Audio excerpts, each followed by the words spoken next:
বিড়লা তারামণ্ডল।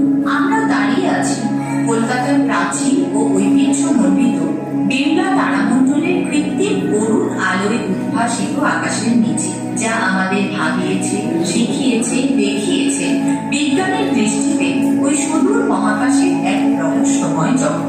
1963 সালের 2রা জুলাই তৎকালীন প্রধানমন্ত্রী শ্রী জওহরলাল নেহেরু বিড়লা তারামণ্ডলের উদ্বোধন করেন। তারপর এক দীর্ঘ সময়কাল ধরে কলকাতা